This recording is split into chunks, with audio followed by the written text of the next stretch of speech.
Dans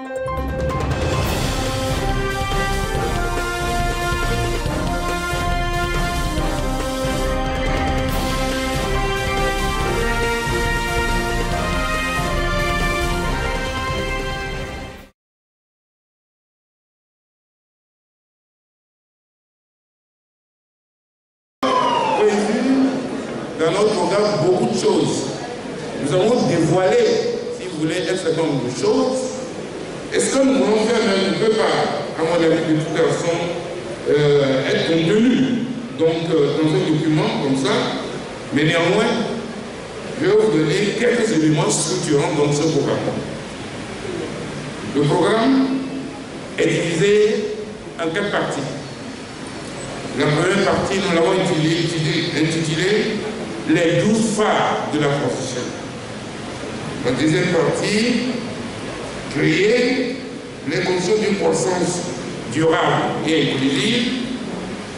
La troisième partie, c'est promouvoir une croissance durable et inclusive. Et enfin, une diplomatie visionnaire ouverte sur le monde. Je m'attarderai peut-être sur les 12 phares. Comme je le dis souvent, le premier point, c'est la libération des détenus politiques. Nous allons libérer tous les détenus politiques.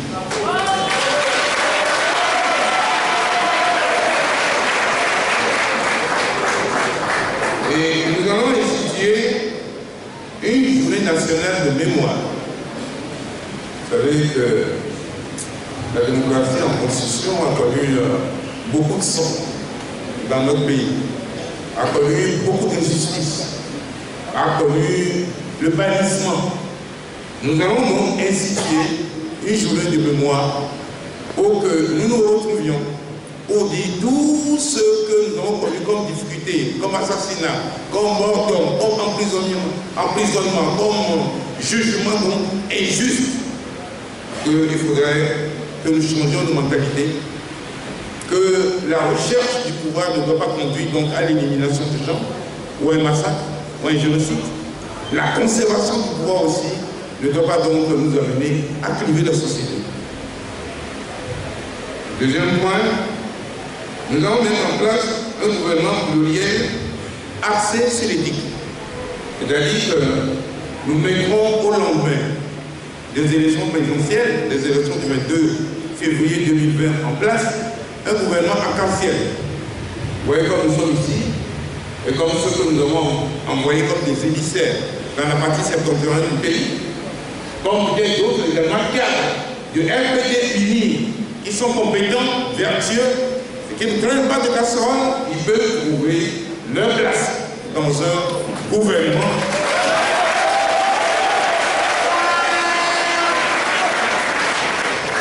Je dis ceci aussi par expérience parce que après la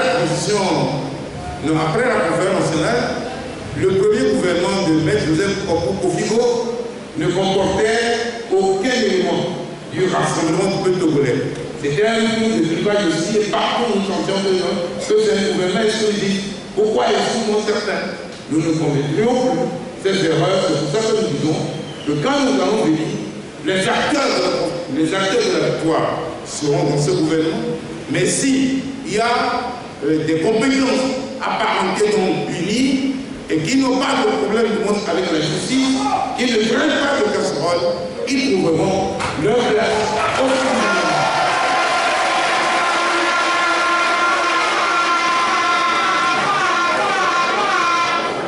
Vous savez, la Constitution congolaise, celle du 27 septembre 1992, promulguée le 14 octobre 1992, a été manonnée plusieurs fois. Et dont les plus emblématiques, c'est le 31 décembre 2002, au moment où les gens se préparaient à rentrer dans une nouvelle année, où ils cherchaient à voir comment colorer, colorer la fête de la Saint-Sylvestre dans leur famille.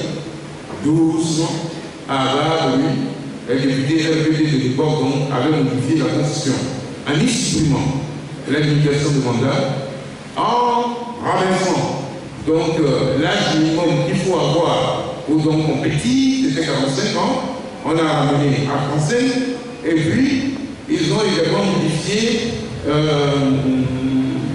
le scrutin au lieu de 2 tours, on avait ramené 12 à 2 tours. Voilà le premier tripatouillage qui nous a amené dans la situation de toute façon dans la situation dans laquelle nous nous trouvons aujourd'hui. Parce que s'il n'y avait pas ce tripatouillage, le président sortant n'aurait jamais été dans le monde de la République. Le deuxième tripatouillage, c'est lié donc à la dernière élection législative qui a vu le boycott donc, des acteurs de la C14, et ce qui fait qu'ils ont eu les indépendants plus donc les députés unis, bon tout ça c'est uni, puisque en fait il n'y a pas longtemps là, tous les indépendants de l'Assemblée nationale ont apporté donc le soutien au président sortant. Donc c'est ça qui a fait qu'ils ont pu modifier leur budget. Donc nous mettons en place une constituante, parce que cette constitution ne ressemble pas à ce que les Togolais ont voté le 27 septembre 1980. Une constitution pour faire quoi? Pour dégager une nouvelle constitution qui nous ressemble et qui nous rassemble. Dans la constitution qui a été votée pour la dernière fois, on dit le chef de l'État. Une fois sa mission sommet de l'État terminée, ne peut être poursuivi, ni recherché, ni arrêté, même s'il a commis des crimes de sang et des crimes économiques, on ne peut pas. Donc, c'est ce qui est prévu dans la constitution de toute façon, l'égide de laquelle nous nous trouvons aujourd'hui. Et donc, je ne suis pas sûr que tous les Togolais de tout partagent, si vous voulez, donc, cette vue, et c'est en cela qu'il est urgent, au lendemain donc, des élections, au lendemain de la formation donc, du nouveau gouvernement, que nous puissions faire émerger une constitution pour dégager une nouvelle constitution que nous allons soumettre au référendum populaire. Nous allons mettre en place des gestions vertueuses. Vous savez, il y a ce qu'on appelle chez nous la Cour des comptes. Il y a de beaux mécanismes qui sont décrits. Je prends par exemple les élections présidentielles. Certains vont dépenser pendant ces élections présidentielles 20 milliards, 30 milliards. D'autres vont payer à dépenser 500 millions. Mais en fait, quand vous prenez donc le code électoral, il y a un accompagnement de 500 millions pour l'élection présidentielle. Mais ce que certains ont fait pendant la période de sensibilisation, et ce qu'ils vont faire, ce n'est pas une histoire de 500 millions. Ils vont aller peut-être, je ne sais pas, à 10, 20, 30, 40, 50 milliards, mais aucune institution de la République ne peut les interpeller pour dire que vous avez dépassé votre budget de campagne. Ainsi fonctionnent nos institutions. C'est-à-dire que selon que vous soyez dans le droit, selon que vous soyez du côté du pouvoir ou du côté de l'opposition, les règles ne fonctionnent pas de la même manière. Nous procéderons, et je crois que cela nous tient à cœur, point 5, à l'allègement du panier de la ménagère et des charges des entreprises. Nous avons déjà annoncé que la téléphonie mobile bouche à Kotogo. Nous avons demandé la diminution de toutes les formes de prix. Nous allons prendre un certain nombre de mesures pour aider les familles. Et donc, c'est ce que nous avons ici rassemblé ici dans l'allègement du panier de la ménagère et des charges d'entreprise. Au point 6, nous renforcerons les droits civils et politiques. Comment voulez-vous que quelqu'un qui a servi le pays au poste de ministre, de premier ministre, de président de l'Assemblée nationale, pour une fausse accusation, orchestre pas le pouvoir nous-mêmes, on va envoyer un gendarme, casser 4 portes chez lui et le sortir du lit pour aller le mettre donc, comment je dirais, pour le priver de liberté au motif qui serait parmi les criminels qui auraient brûlé les marchés de Lomé et de Car. J'ai l'habitude de dire aux gens que j'ai participé à la construction de ce pays. Un bâtisseur ne peut pas être en même temps destructeur. Un bâtisseur ne peut pas être en même temps destructeur.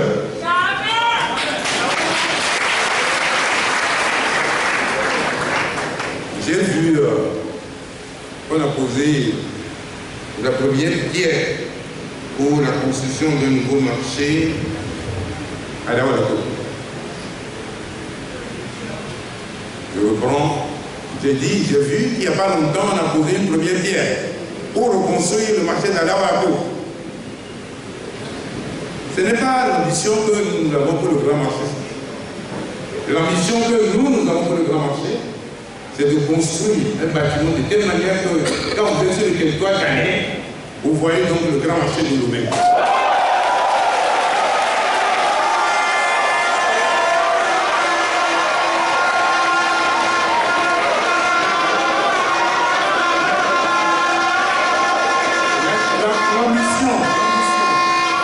L'ambition que nous avons pour le grand marché, c'est de construire un immeuble de 9 étages.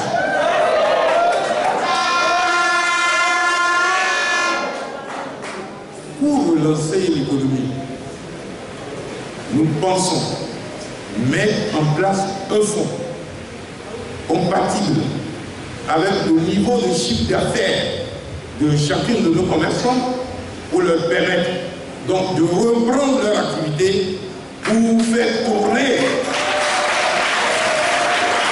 le grand marché. Ce n'est pas une histoire de 200 000, de 300 000, gagner photo avec gars. Nous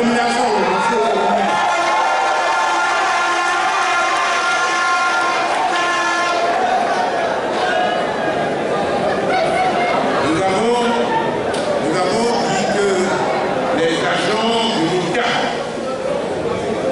de l'État ont un salaire faible, ce qui les conduit au surendettement.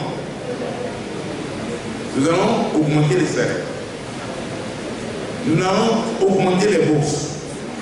Nous allons augmenter les pensions de retraite. Nous allons améliorer le SMIC.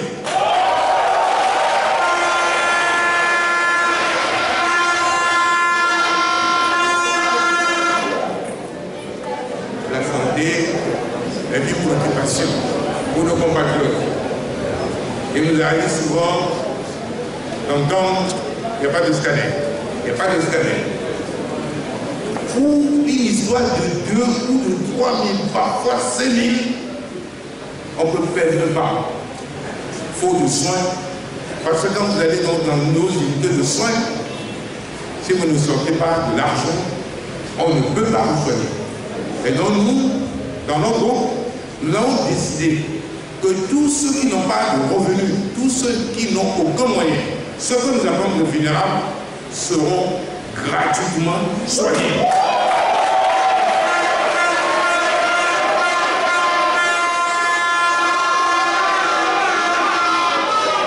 Nous avons 5 régions économiques au Togo, plus Lomé, qui vaut également une région, donc 6. Nous allons construire des hôpitaux régionaux. Chaque région aura un hôpital de classe internationale avec les normes requises et avec un plateau technique assez fourni. Je prends la région de Sokodé par exemple. La région de Sokodé, la région centrale, donc qui est en train de Sokodé, donc toutes les préfectures qui sont là-bas, qui sont dans cette limitation géographique, bénéficient de la construction d'un hôpital régional construit au chef de région pour que, quand il y a des pathologies, les gens puissent se déplacer de leur préfecture pour venir à la région, plutôt que de faire toute cette longue distance pour venir à Lomé.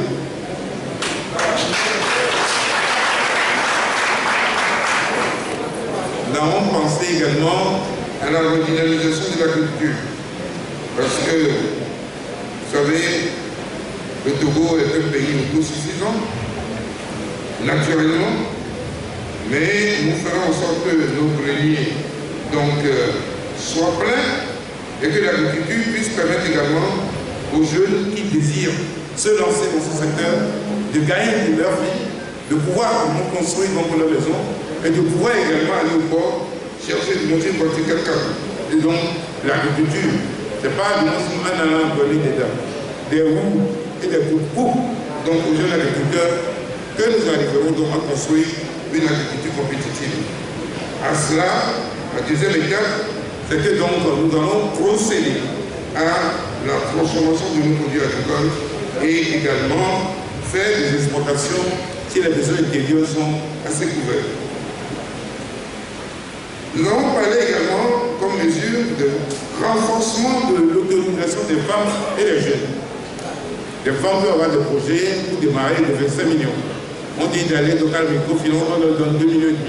Nous allons construire une architecture donc, financière avec les banques pour que, si on ne peut pas donner tous les 25 millions, on puisse donner au moins, en tout cas, 10, 15 millions, mais avec le taux bonifié, pour que nous puissions arriver à réduire, si vous voulez, de toute façon, le taux de sous-emploi et de chômage dans le pays. Un jeune qui a un projet de 15 millions, par exemple, s'il va à la banque, on peut lui donner jusqu'à 10 millions, mais le taux traditionnel qu'on sert aux gens, c'est pas ce taux-là qu'on le servira. Tout cela aussi pour montrer que ce n'est pas seulement au niveau de la fonction publique, ce n'est pas seulement dans le secteur privé, mais également en montant des projets, on peut facilement, si on est encadré, arriver à devenir également des créateurs d'emplois. Nous allons redynamiser le sport et assurer donc la promotion de la culture et des loisirs. Aujourd'hui, tous nos regards sont tournés vers les éperviers. Nous disons qu'il faut donner les moyens aux éperviers pour qu'ils puissent aller plus loin et plus haut. On dit, on ne change pas une équipe qui gagne. Mais ici, on conserve des équipes qui perdent.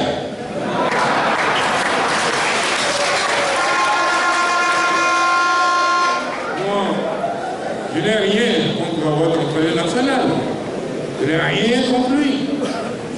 Mais la magie qu'il avait en faisant gagner des équipes étrangères, je crois que cette magie l'a quitté. Mais pourquoi vous le reconduisez?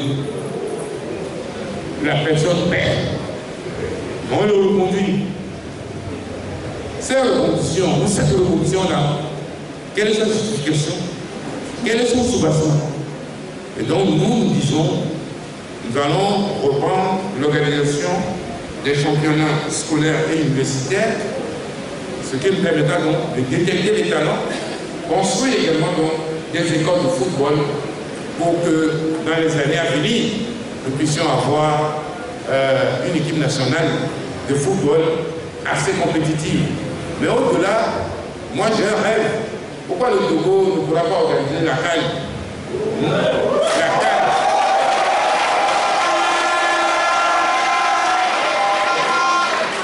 Et pour y arriver, il faut mettre en place une politique de développement des infrastructures. Trouver les lieux où les jeunes aiment bien le football, avoir 3 ou 4 stades supplémentaires aux normes internationales pour qu'un jour, nous puissions donc voir aussi le Togo organisé. En tout cas, la CAN, on est en 2020 là, peut-être 2030, dans 10 ans par exemple, nous pouvons donc nous organiser, nous positionner et amener également les camarades du monde entier, en tout cas se tourner vers le Togo.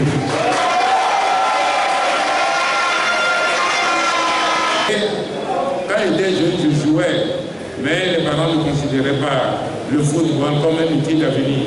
Ils ne savaient pas que le football va fabriquer des stars qui vont gagner donc beaucoup d'argent.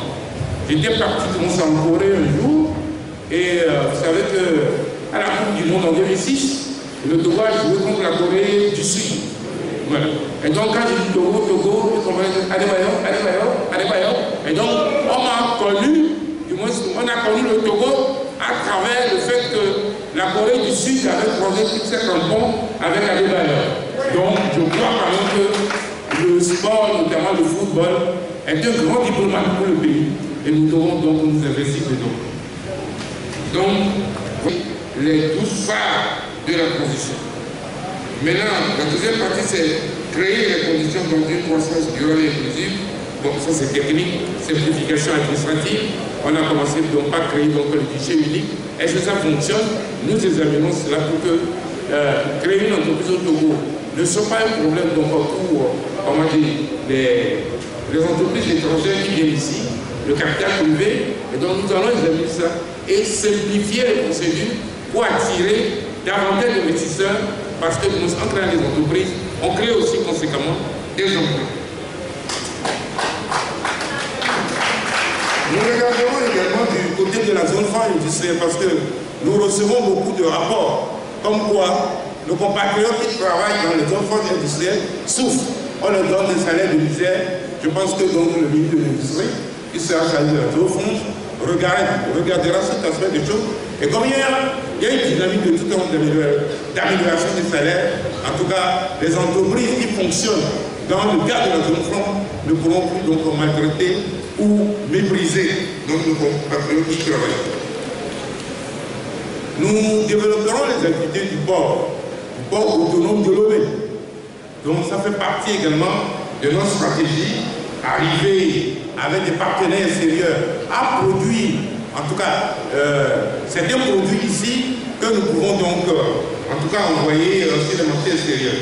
Je rappelle que j'avais proposé en 2006, lorsque j'étais de retour d'exil au gouvernement, de me donner un mandat pour que je puisse aller dans les pays asiatiques, construire un partenariat pour qu'on puisse développer notre zone franche industrielle. Je prends l'Italie. L'Afrique produit beaucoup donc, de coton. Pourquoi on ne peut pas mettre ces entreprises donc, chinoises donc, ici, transformer notre coton pour éviter que pour acheter l'Italie, les gens soient obligés d'aller jusqu'en Chine. C'est valable pour les climatiseurs, c'est valable pour les congélateurs. En tout cas, tout ce qui peut arriver à la compression des coûts et rendre les produits donc compétitifs. Donc tout cela fait partie donc de nos préoccupations. Nous pensons également créer donc une banque nationale d'investissement, c'est très technique, mais tout ça aussi pour aider donc le secteur privé à avoir accès au crédit pour développer donc des affaires. Maintenant, je viens donc à la réponse du secteur éducatif. Il y a plein de choses que de toute façon, tant que nous avons ici, ne peut pas développer, mais retenez utilement que le système éducatif que nous avons aujourd'hui produit des diplômés dont le profil ne colle pas aux exigences du marché. Nous ferons donc des états généraux de l'éducation nationale pour que la formation que nous allons transmettre aux apprenants soit compatible avec le marché, qu'ils soient capables eux-mêmes d'être entrepreneurs et donc des créateurs de richesse, des créateurs d'entreprises, des créateurs de richesse, donc des créateurs d'emplois. En matière de santé, je vous dire tout le monde à peu près comment ça va se passer. Et puis, dans notre dispositif, nous avons pensé beaucoup à la famille parce que la nation, c'est un ensemble de familles mises ensemble sur un territoire donné qui constitue la nation. Donc tout ce que nous pouvons faire pour alléger, si vous voulez, le poids des charges au niveau donc, des familles, nous le ferons également.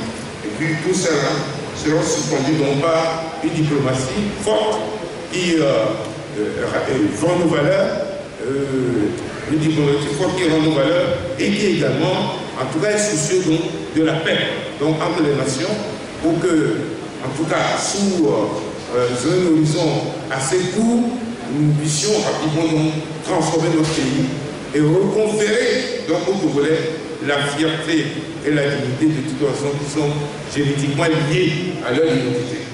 Voilà, mesdames, messieurs, en grand train, ce que nous pouvons dire sur ce programme, mais nous le déclinerons dans un petit morceau sur les réseaux sociaux afin que tout le monde puisse s'entraîner. Certains nous diront même, il avait dit qu'il allait faire passeport, tout ça, pourquoi c'est pas ici? Ça, vous le savez déjà. Nous avons essayé de vous livrer ce que vous ne savez pas. Voilà, mesdames, messieurs, ce que je vous dire par rapport au contenu du programme, qui est disponible également pour les journalistes également et les cadres donc, de la nation sur les sites, sur le site du parti et également donc, sur le site de la diaspora. Voilà, mesdames, messieurs, le contenu résumé du programme que nous aurons décliné à partir du 23 février 2020 et quand entendu que nous avons toutes les certitudes que c'est nous qui gagnerons la prochaine élection.